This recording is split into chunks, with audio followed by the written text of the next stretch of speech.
بسم الله الحمد لله رب العالمين والصلاة والسلام على أشرف الأنبياء والمرسلين رسولنا محمد صلى الله عليه وعلى آله وصحبه أجمعين الذي أرسله الله بالحق بشيرا ونذيرا وداعيا إلى الله بإذنه وسراجا منيرا. رب اشرح لي صدري ويسر لي أمري واحلل عقدة من لساني يفقه قولي. قال الله تبارك وتعالى: یا ایها الذین آمنوا اصبروا والصابروا ورابطوا. با سلام خدمت همه شما بینندگان محترم که از هر جای دنیا بیننده برنامه ما هستید. برنامه ما با عنوان ماه صبر و شکیبایی و بردباری است. در ماه مبارک رمضان قرار داریم، ماهی که سراسر در آن برکات و خیرات وجود داره و در واقع صحابه رسول الله صلی الله علیه و سلم و امت اسلامی همیشه قبل از اینکه این ماه داخل بشه مدتها آرزوی رسیدن به این ماه را داشتند که هر چه زودتر به این ماه برسند و برکات و خیرات این ماه پرفضیلت و پربرکت را در واقع حاصل کنند. حتی رسول الله صلی الله علیه و سلم که برای طولانی شدن عمر خودشون دعا نمی کردند، اما قبل از رسیدن به ماه مبارک رمضان در رجب دعا می کردند: خداوندا در این ماه، یعنی ماه رجب و بعدش ماه شعبان، این دو ماه را برای ما با برکت بگردان و ما را به ماه مبارک رمضان برسان که ما بتوانیم در این ماه مبارک رمضان در واقع برکات این ماه مبارک را حاصل کنیم. یکی از ویژگی های مهم ماه مبارک رمضان صبر است. همانطور که ابتدای صحبت های خودم گفتم که این ماه صبر است، ماهی که سلف صالح ما، بزرگان ما، گذشتگان ما انتظار این ماه را می‌کشیدند و منتظر بودند که در این ماه با عبادت، با بندگی خودشون را به الله متعال نزدیک کنند و در این ماه بیشتر از قبل از گناهان و معصیت در واقع دوری کنند. ما باید بی صبرانه منتظر این ماه مبارک رمضان که بودیم، باید بیش از بیش عبادت و بندگی الله را در این ماه انجام بدهیم، همچون سلف صالح خودمون که این کار را در واقع انجام دادن. و اگر قبل از ماه مبارک رمضان مرتکب گناه و معصیتی شدیم، توجه کنیم که در این ماه از این گناه و معصیت در واقع دوری کنیم و مرتکب این گناه و معصیت نباشیم. من همانطور که ابتدای برنامه خدمت شما عرض کردم که ماه صبر است، من میخوام در مورد صبر یکم بیشتر صحبت کنم و این بحث را در واقع بیشتر باز کنم. شاید نزد عوام و افرادی که در واقع عادی فکر میکنن صبر را فقط در این ببینند که مثلا یه فردی یکی از عزیزان خودش را از دست بده، پدر خودش را، برادر خودش را، مادر و عزیز و فرزند خودش را از دست بده و در این مسئله صبر کنه، به این میگن این شخص داره صبر میکنه. یا در مال و تجارت خودش در واقع ضرر کنه، میگن این شخص صبر کرده. اما صبری که در شریعت تعریف شده و در واقع شریعت آن را تعریف کرده چه صبری است؟ صبر در واقع بازداشتن نفس خود، وجود خود بر چیزایی که اونها را میخواهد و این بازداشتن برایش در واقع سخت میشه. و جمله جالب این که این کارها را برای رضا و اخلاص الله تعالی انجام بده.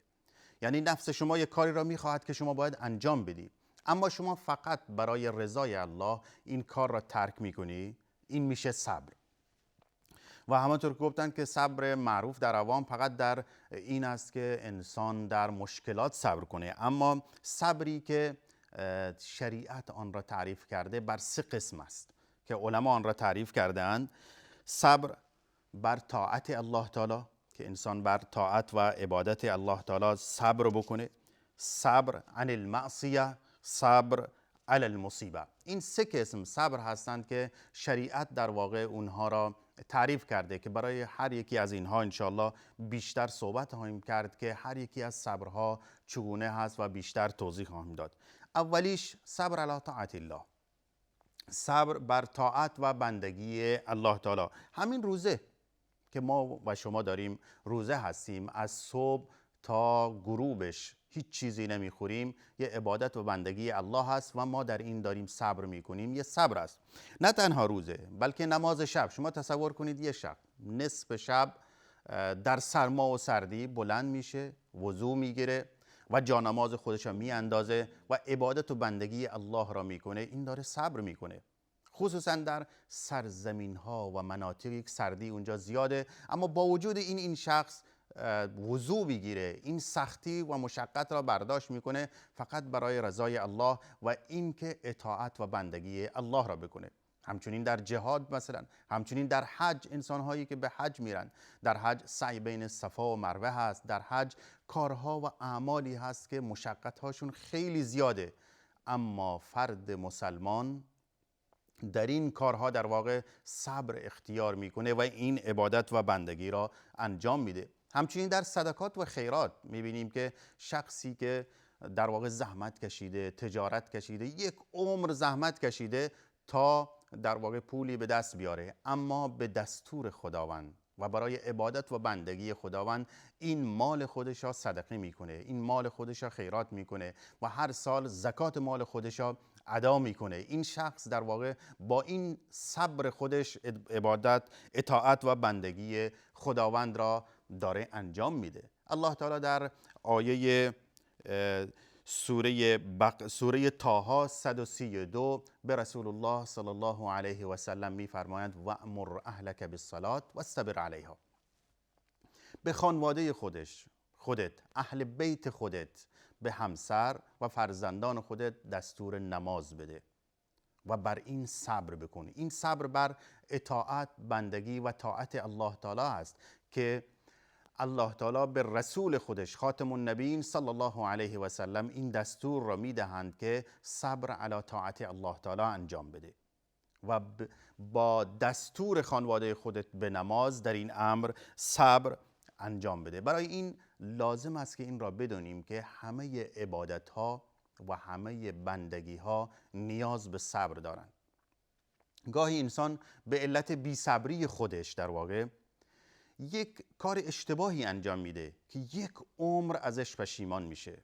برای همین معروف است که انسان عبادت ها را به خاطر مشقت ها و سختی هایی که دارن نباید ترک کنه و همچنین معصیت و گناه را به علت لذت هایی که دارن نباید به آن مرتکب بشیم، چرا که عبادت و بندگی وقتی که هرچند مشقت داره اما وقتی که ما انجام میدیم برای همیشه برای ما ذخیره میشه و میمونه و روز قیامت با دیدن آن ما خوشحال میشیم.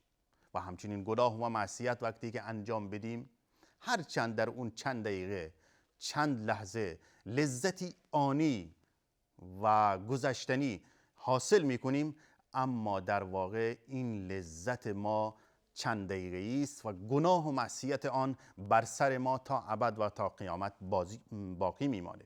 برای همین باید ما صبر را اختیار بکنیم بدون اینکه توجه کنیم که چقدر مشقت در عبادت و چه لذت‌هایی در گناه و معصیت هست. این قسم اول صبر بود که تقسیم کردیم، صبر علی طاعت الله. دومین قسمش صبر عن المعصیت هست. صبر عن المعصیت یعنی اینکه نفس انسان، وجود انسان به گناهی میل پیدا میکنه و ما میخوایم این گناه را انجام بدیم، اما تنها برای رضای الله، تنها برای این که الله از ما راضی بشه این گناه را ترک میکنیم، این معصیت را ترک میکنیم. خصوصا زمانی که زمینه گناه کاملا فراهم باشه. کاملا زمینه گناه فراهم هست، اون شخص هم توانایی گناه را کاملا داره، اما فقط برای رضای الله این گناه را ترک میکنه. بد نیست که اشاره به واقعه سیدنا یوسف علیه السلام بیندازیم. زمانی که به معصیت و گناه دعوت شد، شما تصور بفرمایید یوسف علیه السلام جوان است، همچنین مجرد هم هست و در اون خونه‌ای که کار میکند خدمتکار هم هست. همه زمینه های گناه براش فراهم هست و اون شخصی که او را دعوت میکنه هم در خونه اون شخص خودش کار میکنه، یوسف علیه السلام، هم یه شخص صاحب جمال و نسب هست. اما با وجود همه اینها یوسف علیه السلام خودشان نگه میداره و تنها برای رضای الله گناه و معصیت را ترک میکنه. و تا امروز هم ما در برنامه‌های خودمون نام یوسف علیه السلام در مقابل این که در کنار این معصیت صبر و بردباری کردن و این معصیت را انجام ندادن، الان داریم ذکرش میکنیم. این سبب این است که یوسف علیه السلام اون لحظه لذت را ترک کردن. معنایش این نیست که یوسف علیه السلام میل به گناه نداشتن. این النفس لاماره بالسوء، نفس انسان را به طرف سوء و بدی، به طرف گناه میکشه. اما باید من و تو بدانیم که نباید به طرف گناه بریم، نباید به طرف معصیت بریم و باید صبر داشته باشیم، بردباری داشته باشیم. برای همین است که من ابتدای برنامه هم عرض کردم ما در تمام مراحل زندگیمون، از روزی که متولد میشیم تا روزی که به قبر تحویل داده میشیم، باید صبر داشته باشیم. اگر صبر نداشته باشیم خیلی زود به معصیت و گناهانی مبتلا میشیم که خدای نکرده نتیجه آن یک عمر پشیمانی در دنیا و جواب دادن آن در آخرت است. برای همین لازم است که ما از گناه با صبر و بردباری در واقع دوری بکنیم و نباید به گناه بر بگردیم به خاطر اینکه چند لحظه این گناه لذتی دارد ما خودمون را مبتلا به گناه کنیم. این دو قسم شدم که از صبر که من خدمت شما بینندگان محترم عرض کردم، علی طاعت الله و عن المعصیت. سومین قسم از اقسام صبر که علما آن را تعریف کردند، صبر علی المصیبه هست. همانطور که گفتم که بیشترین تعریف صبر نزد عوام، نه خواص، نزد عوام همین است که فکر میکنند که انسانی که به مشکل و مصیبت گرفتار میشه و صبر میکنه، این شخص صابر است. هرچند این خیلی مشکل است. شما تصور کنید یک شخصی مثلا برادر خودش از دست بده، پدر خودش از دست بده، فرزند خودش از دست بده، در مقابل این صبر میکنه. یا شخصی که تجارت کرده، در تجارت خودش ضرر بکنه، این شخص در واقع صبر میکنه، این شخص صابر است. خیلی مشکل است. شما تصور کنید یک کشاورز 1 سال زحمت میکشه تا بعد از 1 سال نتیجه در واقع ثمره این زحمت خودش را ببینه. اما وقتی که میخواد نتیجه اون را ببینه، این ثمره خودش را از دست میده به علت آفتی که میاد، به علت مشکلاتی که پیش میاد. اما این در مقابل این برای رضای الله صبر میکنه.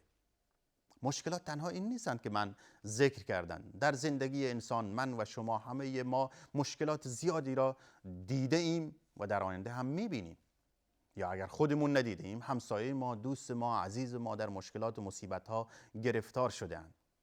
اما صبر بهترین دواست و در واقع مرهم هر دردی و مشکلی صبر هست.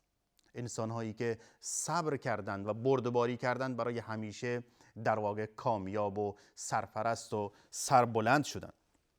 الله تعالی به آیه سوره بقره 155 به همین در واقع صبر اشاره میکنه و میفرمایند ولنبلونکم بشیء من الخوف والجوع و نقص من الاموال والانفس والثمرات. و آخرش میگه بشر الصابرین.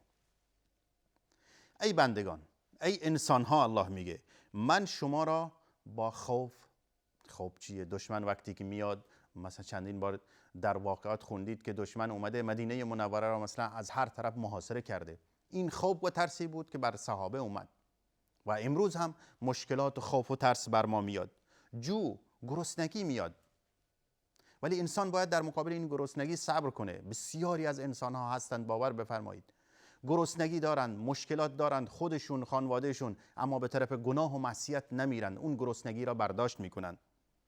و نقص من الاموال، در مالهای خودتون ضرر میکنید، ثروتهای خودتون را از دست میدید. در این آیه الله تعالی میفرماید اما در این هم صبر میکنید. انفس، این مهمترین است در صبر. میبینیم که بهترین دوست خودتا، بهترین عزیز خودتا، نزدیکترین فرد خانواده خودتا از دست میدی و در این صبر میکنی. رسول الله صلی الله علیه و سلم در جنگ احد عموی خودش حمزه رضی الله تعالی عنه را از دست دادن اما در مقابل این صبر کردن و امروز حمزه رضی الله تعالی عنه سید الشهدا است، سردار بهشتیان است. هرچند برای رسول الله صلی الله علیه و سلم سخت بود، نه تنها از دست دادن حمزه، سالی که برای رسول الله صلی الله علیه و سلم به عام الحزن معروف است که همسر خودش در اون سال هم از دست دادن، عموی خودش هم از دست دادن، کسانی که در مکه زندگی می‌کردند بزرگترین حامی او بودند، اونها را از دست داد. اما در مقابل همه اینها رسول الله صلی الله علیه و سلم صبر را اختیار کردند و صبر کردند تا اینکه الله از ایشان راضی باشه. ما هم امت رسول الله صلی الله علیه و سلم هستیم و باید در مقابل مشکلات و مسائل خودمون صبر و بردباری داشته باشیم. در ادامه آیه الله می‌فرماید و بشر صابرین، کسانی که صبر میکنن اونها را بشارت بده، مژده بده. مژده‌ای که الله به من تو بده خیلی مژده بزرگی است. ما نباید این مژده را از دست بدهیم با بی‌صبری خودمون. اما در روزه که ما در ماه روزه، در ماه صبر قرار داریم، در ماه مبارک رمضان، تجتمع هذه الثلاث كلها في الصوم. همه این سه قسم صبر که ذکر شدن، چه صبر علی طاعت الله باشه، چه صبر بر معصیت باشه، یا چه صبر بر مصیبت باشه، در واقع در روزه جمع میشن. طاعت الله که مشخص است، الله به ما گفته روزه بگیرید، من و شما روزه میگیریم برای فرمانبرداری دستورات الله تعالی داریم روزه میگیریم.